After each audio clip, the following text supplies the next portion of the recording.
Welcome back. Okay, so this video is the second half to my MEPS processing video. And the first half is all about everything that you do, like your vision, your hearing, your blood work, all that. This one, I'm just continuing on from the physical part. So when you go in, ladies, do not wear a sports bra.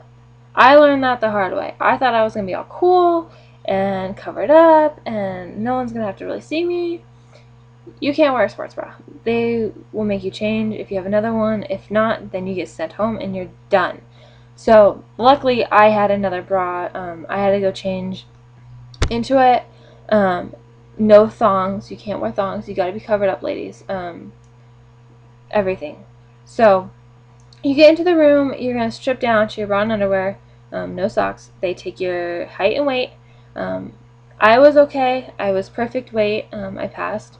There was one girl that was underweight and one girl that was overweight. So if you were underweight, you go through this whole process of checking your BMI. The girl that was underweight, though, she had a thyroid issue, so she has to get a waiver and all this other stuff. So good luck to her. I hope she gets through. She was very excited.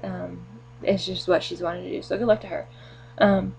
The girl, if you are overweight, you get what's called taped, so they just take the tape measure around you or whatever, and I don't know what happens from there. I just know you stand in this little box and they tape you, and they do it in front of everyone. So yeah, I would check the website or talk to your recruiter and find out what your weight needs to be, and I would be your weight by the time you go in, because you will have a set date to either gain that weight or lose that weight, and it's just so much of a hassle. So just try to get your designated weight that you need by the time you get there. You'll save yourself a lot of trouble. So after that, you're still in your bra and underwear. You get a little gown, like a hospital gown. The opening's in the back, covered in the front. You go in and you talk to the doctor one-on-one. It's like an interview. And this is where he's going to ask you for like all your medical stuff that you filled out in your pre-screening with your recruiter. So if you've ever smoked weed, if you've ever broke a bone, if you've ever had I don't know, bronchitis, whatever it is, contacts, eyesight, birth control, any other medications, and so on. The only things I had to write down is my contacts, and I have really bad eyes, and I'm on birth control. So I marked those. Everything else was a no for me, so it went pretty quick. I do have a lazy eye in my left eye, and I have astigmatism in both my eyes. So as soon as he found that out, and it wasn't on my pre-screening, so he was really pissed about that. Because they will tell you they'll tell you that if you don't have the information, it's considered lying and you'll go to jail and all this fees or whatever.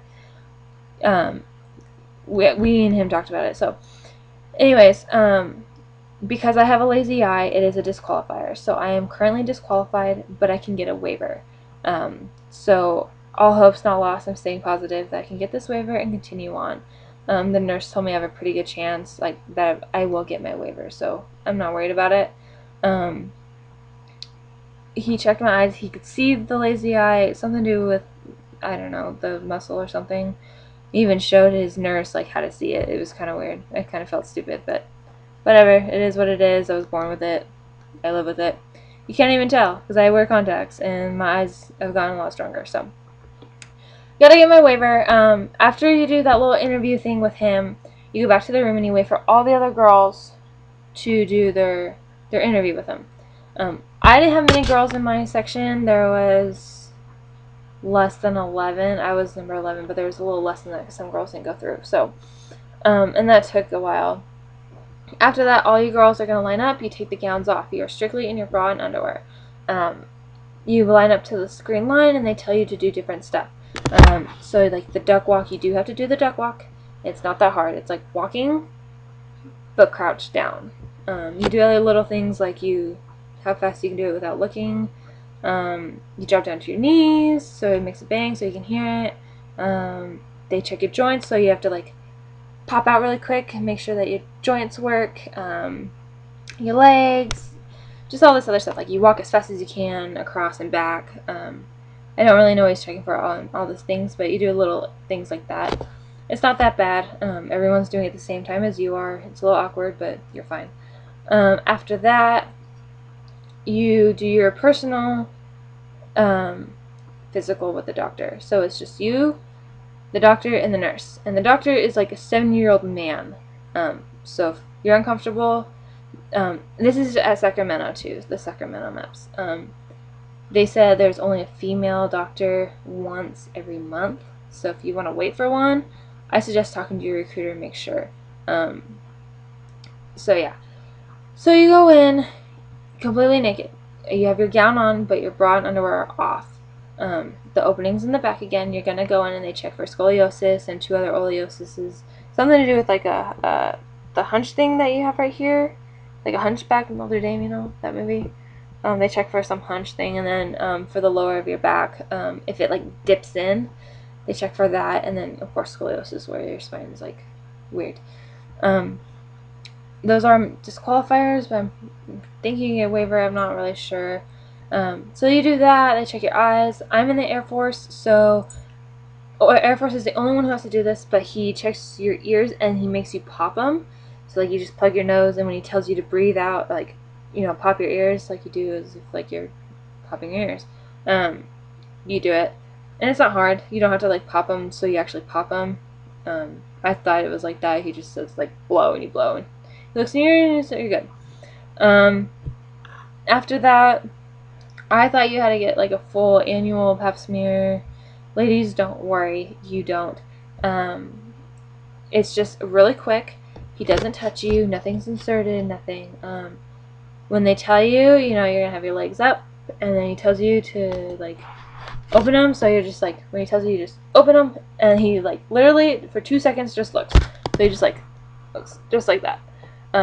He looks and he's like, good, and then you're gonna roll on your side, and when he tells you, you lift up your butt cheek, and he looks at your butt for hemorrhoids. So literally both of those, most uncomfortable thing, but literally takes 10 seconds to do total. It's not that bad. It's just uncomfortable for you. Remember that he sees hundreds of people every single day. It's nothing he hasn't seen, and he's probably seen a lot worse than you, so don't worry. After that, like I said, I got disqualified, so I have to go home. I didn't get to go to my career counseling, which is what you would do next. You go to lunch and then do that, where you pick your jobs. I know the Army has already assigned jobs, so I don't know what you Army people do there, but for the Air Force, you would pick your jobs and talk to your liaison for that. And then you swear into death. So that's the whole day. I didn't get to do the 2 last parts. I just went home, took my Greyhound bus back, broke down, so waited for 2 hours for another bus to come back, and now I am home. So I am probably going to go to bed and probably shower. It is now 8:30 p.m. and I've been going since 4 or something this morning. So if you have any questions that I couldn't answer, feel free to ask me. I will try to answer them to my best that I can. At this moment, I am now trying to get my documents that I need for my waiver and go from there. Alright, thank you. Bye.